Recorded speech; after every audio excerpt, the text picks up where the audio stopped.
नमस्कार दोस्तों, आप सभी का हमारे इस YouTube चैनल में स्वागत है। और आज के इस वीडियो में हम शिवपुत्र कार्तिकेय की कहानी के बारे में जानेंगे। तो चलिए इनकी शानदार जीवन स्टोरी को हम शुरू करते हैं। तो आप देख सकते हैं इसका कवर पृष्ठ जो कि कुछ इस तरह का है। ओके। एक बार महर्षि कश्यप के पुत्र ब्रजांग ने ब्रह्मदेव को प्रसन्न करने के लिए कठोर तपस्या की। ओम नमः ब्रह्मदेवाय, ओम नमः ब्रह्मदेवाय। आंखें खोलो वत्स, मैं तुम्हारी भक्ति से प्रसन्न हूं। प्रभु, मुझे ऐसा पुत्र प्रदान करो जो आपका परम भक्त, सामर्थ्यवान और अजेय हो। तथास्तु पुत्र। ब्रह्मा के आशीर्वाद से ब्रजांग की पत्नी ने एक स्वस्थ बालक को जन्म दिया। स्वामी, ये कैसा अंधड़ है। लगता है प्रिय तारक के जन्म पर प्रकृति उत्सव मना रही है। जरा इधर तो देखो स्वामी, बालक तारक तो पल पल बड़ा हो रहा है। बालक तारक बड़ा उद्दंड और बलशाली था। उसकी माँ उसे और बढ़ावा देती थी। देख माँ, मेरे पैर के भार से धरती कांप रही है। क्यों नहीं कांपेगा पुत्र, तुझे इस पूरे ब्रह्मांड को विजित करना है। समय के साथ तारक युवा हो गया। माँ, मैं ब्रह्मांड की महान शक्तियों के लिए घोर तपस्या करना चाहता हूँ, मुझे आज्ञा दे। जाओ पुत्र, शक्तियां प्राप्त करो और देवताओं को स्वर्ग से निकालकर इंद्रासन पर अधिकार करो। माता की आज्ञा लेकर तारक कठोर तप करने लगा। ओम नमः ब्रह्माय, ओम नमः ब्रह्माय। हजारों वर्ष बीतने पर ब्रह्मा ने उसे दर्शन दिए। मैं तुमसे प्रसन्न हूं वत्स, वर मांगो। प्रभु, मुझे वर दे। इस संसार में मेरे समान कोई बलशाली ना हो और शिवपुत्र के अलावा किसी और से मेरी मृत्यु ना हो। तथास्तु पुत्र, यशस्वी भव। असुरों के गुरु शुक्राचार्य ने तारक को असुरों का राजा घोषित कर दिया। तारकासुर ने शोणित नगर को अपनी राजधानी बनाया। तारकासुर महाराज की जय। राजा बनकर तारकासुर ने चारों ओर अत्याचार शुरू कर दिए। बचाओ। तीनों लोकों का राजा बनने की चाह में तारकासुर ने स्वर्गलोक पर चढ़ाई कर दी। इंद्र, मैं स्वर्गलोक लेकर रहूंगा। तारकासुर, तुझे जो चाहिए ले ले। मेरा वज्र, इरावत, पारिजात वृक्ष, धन, संपदा, अप्सराएं पर अपने अत्याचार बंद कर दे। मुझे इंद्रासन चाहिए मूर्ख। इंद्र को पराजित करके तारकासुर ने स्वर्ग में प्रवेश किया। महाराज तारकासुर की जय। देवगण स्वर्ग से भाग खड़े हुए। तारकासुर के अत्याचारों से त्रस्त होकर वे ब्रह्मा के पास पहुंचे। हमें तारकासुर के अत्याचारों से बचाइए ब्रह्मदेव, उसने स्वर्ग पर अधिकार कर लिया है प्रजापति। इसमें आश्चर्य कैसा देवगुरु। अपनी तपस्या के बल पर देव, दानव, मनुष्य कोई भी स्वर्ग पर अधिकार कर सकता है, परंतु उस दुष्ट राक्षस ने हमें बलपूर्वक इंद्रासन से हटाया है प्रजापति। देवराज, तारकासुर मेरा भक्त है। मैंने उसे वरदान दिया है, शिवपुत्र के अलावा स्वयं मैं, विष्णु और महेश कोई भी उसका अहित नहीं कर सकता। वो अमर है। फिर हम क्या करें प्रभु। सती की मृत्यु के उपरांत भगवान शिव तो समाधि में लीन हैं। शिवपुत्र कहाँ से होगा। संभवतः विष्णु तुम्हारी कुछ सहायता कर सके, तुम उन्हीं के पास जाओ। सभी देवगण विष्णु से मिलने चल दिए। मार्ग में नारायण नारायण। आज ये सभी देवता कहाँ भागे जा रहे हैं। आप हंस रहे हैं देवर्षि नारद, हमारी जान पर बनी है। आपको सब पता है कि असुर राज तारकासुर ने इंद्रासन पर अधिकार कर लिया है। हम लोग भगवान विष्णु के पास इस मुसीबत से छुटकारा पाने का उपाय पूछने जा रहे हैं देवर्षि। विचार तो उत्तम है देवराज, चलिए मैं भी आपके साथ चलता हूं। नारायण नारायण।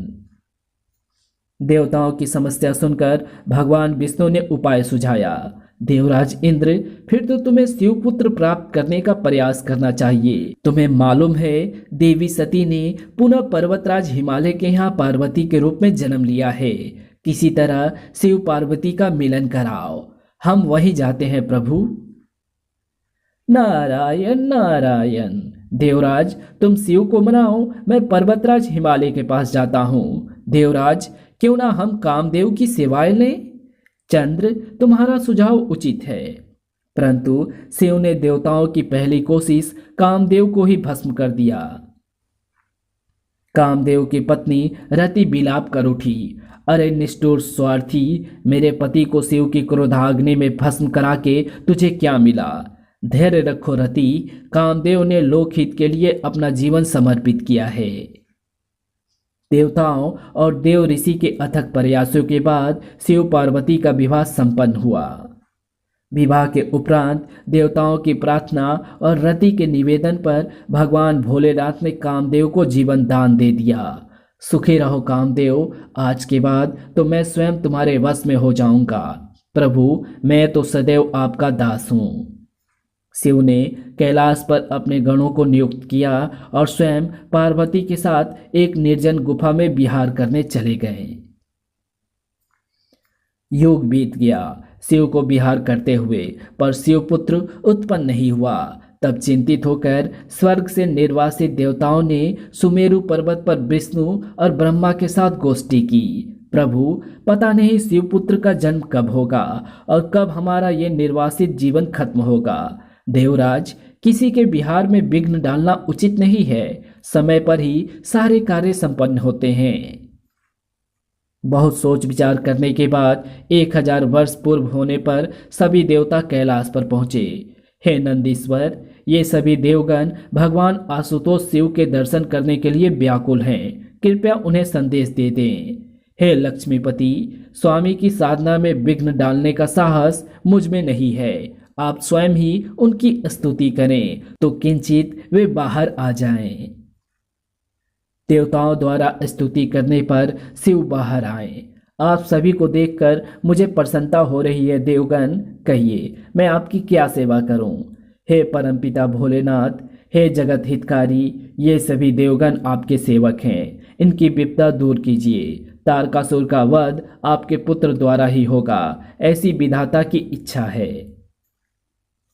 तत्काल शिव ने अपनी हथेली आगे की। मेरा ये अधपक्का बीज ले जाइए देवराज, इसके पकते ही मेरे पुत्र का जन्म होगा, वही तारकासुर का वध करेगा।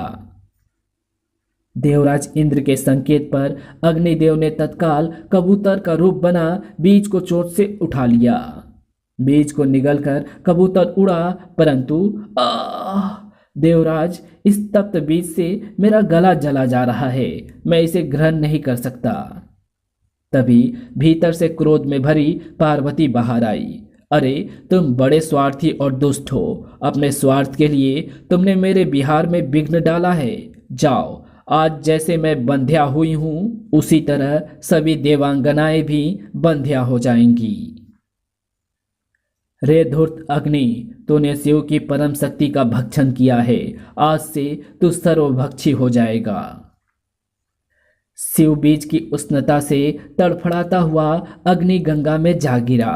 उफ, शिव शक्ति को धारण करना मेरी सामर्थ्य से बाहर है। गंगा ने शिव शक्ति को ग्रहण कर लिया। कुछ काल बाद गंगा ने एक सुंदर और 6 सिर वाले विचित्र बालक को किनारे पर खड़े सरकंडों के बीच छोड़ दिया।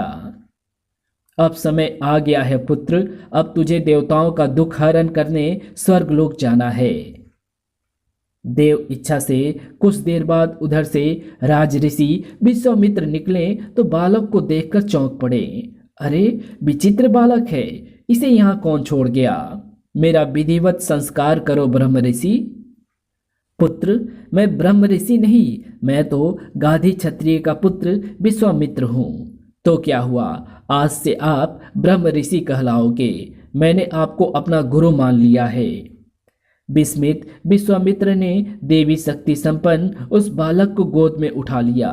अब हम आश्रम में चल रहे हैं पुत्र, वहीं पर तुम्हारा विधिवत संस्कार करेंगे। विश्वामित्र बालक को अपने आश्रम में लाए और उसे 6 ऋषि पत्नियों को सौंप दिया। इसे देखकर मेरे मन में मातृत्व का भाव उदित हो रहा है। मेरे मन में भी इसे मुझे दो। इस प्रकार वे उसका लालन पालन करने लगीं। बालक उन्हें ही अपनी माता समझने लगा। मेरे पास आ मेरे लाल, बहन इसे मेरे पास भी तो आने दे। बालक बड़ा होने लगा। माताओं, तुम सभी मेरी माता हो, मैं तुम्हारी ही कीर्ति हूँ, इसलिए तुम मुझे कार्तिकेय कहकर पुकारो। ये नाम सुंदर है। किशोर होने पर ऋषि विश्वामित्र ने बालक कार्तिकेय का विधिवत संस्कार किया और उसे अस्त्र शस्त्र और शास्त्रों की शिक्षा प्रदान की। एक दिन गंगा वहां आई। पुत्र, मैं गंगा तुम्हारी माँ हूँ। ये लो दिव्य शक्ति। इस शक्ति से ही तुम तारकासुर का वध करोगे। माता, तुमने मुझे आज तक अपने से अलग क्यों रखा?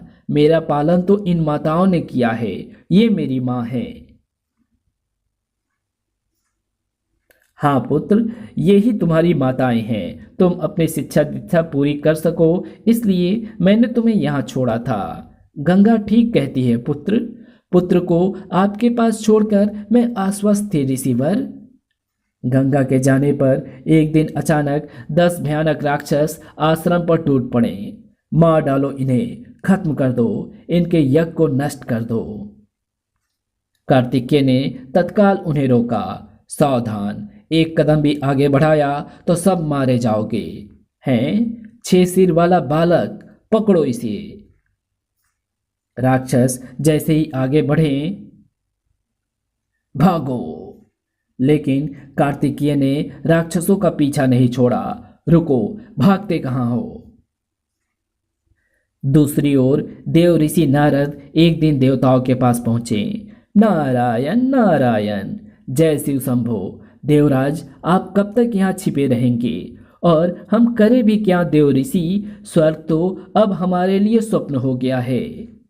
इतने निराश क्यों होते हो देवराज? तुम्हारे विपत्तियों का अंत अब होने को है। जाओ, विश्वामित्र के आश्रम में पलते शिवपुत्र को लेकर आओ। क्या शिवपुत्र? क्या वो जीवित है? अग्नि ने तो कहा था कि उसने शिव बीज को गंगा में। नारायण नारायण, जिसे जन्म देने वाली जगत उद्धारक पावन गंगा हो, उसे कौन मार सकता है देवराज? वो बालक अब पूर्ण शक्ति संपन्न हो चुका है। ओह! सभी देवगण गंगा की स्तुति करके उसे आश्रम में लाए। जाओ पुत्र, विजयी भव, यशस्वी भव। देवताओं के साथ जाओ पुत्र, जिस हेतु तुम्हारा जन्म हुआ है उसे पूरा करो। वहां से दूर पृथ्वी पर कैलाश पर्वत शिवधाम। प्रभु, वो अग्नि आपका शक्ति बीज लेकर गया था, उसका क्या हुआ? क्या मैं कभी मां नहीं बन पाऊंगी? तुम तो मां बन भी चुकी हो देवी। तुम्हारा पुत्र कार्तिकेय अब तो बड़ा हो गया है। मेरा पुत्र कार्तिकेय कहाँ है? मैं अभी उससे मिलने जाऊंगी। वो इन दिनों स्वर्ग में है देवी। ये आप कैसी पहेली बुझा रहे हैं प्रभु? चिंता मत करो प्रिय, मैं नंदी को उसे लेने भेज रहा हूँ। नंदी अपने साथ शिवगणों को लेकर स्वर्ग पहुंचे। वहीं रुक जाओ, पहले अपना परिचय दो। देवराज, आप तो मुझे जानते हैं, मैं शिवदूत नंदी शिवपुत्र को लेने आया हूं। कार्तिकेय ये ठीक कह रहे हैं। तारकासुर के वध के लिए हमने तुम्हें अपना सेनापति बनाया है। अब पहले हमें भगवान शिव का आशीर्वाद लेना है। वे आपके पिता हैं। मेरे पिता भगवान शिव? पर यह नन्हा बालक उस अत्याचारी राक्षस का सामना कैसे कर पाएगा देवराज?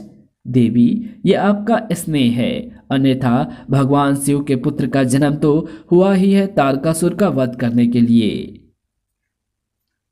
पार्वती अपने पुत्र को पाकर निहाल हो गई। मेरा पुत्र, विजयी भव पुत्र, यशस्वी भव। सभी देवताओं और शिव ने विविध अस्त्र शस्त्रों से कुमार कार्तिकेय का अभिषेक किया। शिवपुत्र कार्तिकेय की जय। शिवपुत्र का नाम सुनकर तारकासुर भयभीत हो गया। हैं, ये शिवपुत्र कहाँ से आ गया सेनापति? महाराज, आपको देव ऋषि नारद ने सचेत तो किया था कि शिव विवाह हो रहा है। अब जब विवाह हुआ था तो संतान भी होनी ही थी।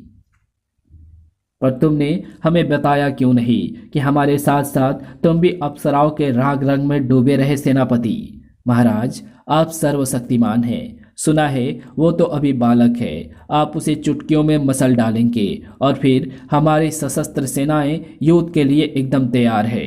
हाँ, ठीक कहा तुमने। चलो आक्रमण करो। तारकासुर और देवताओं के मध्य भयानक संग्राम छिड़ गया।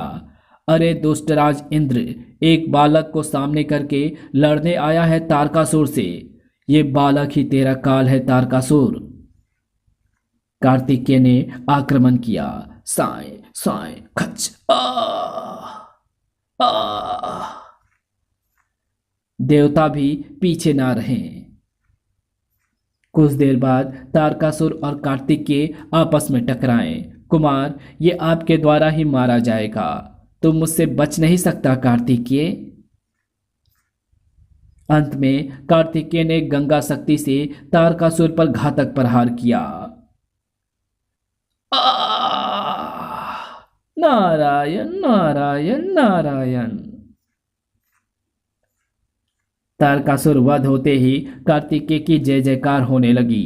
कुमार कार्तिकेय की जय। इंद्र को फिर से स्वर्ग का सिंहासन मिला और कार्तिकेय को शिव पार्वती का आशीष। यशस्वी भव पुत्र, चिरंजीवी भव। इसी के साथ शिवपुत्र कार्तिकेय की कहानी यहीं समाप्त होती है। तो आपको ये वीडियो कैसी लगी? अगर आपको ये वीडियो पसंद आई हो तो इस वीडियो को लाइक शेयर कमेंट ज़रूर कर देना, और चैनल पे नए हो तो चैनल को सब्सक्राइब कर बेल आइकन को ज़रूर से प्रेस कर देना, ताकि आप ये सारी कहानियाँ हमारे चैनल पर पढ़ सकें। तो मिलते हैं आपसे किसी और नई वीडियो में, तब तक के लिए बाय।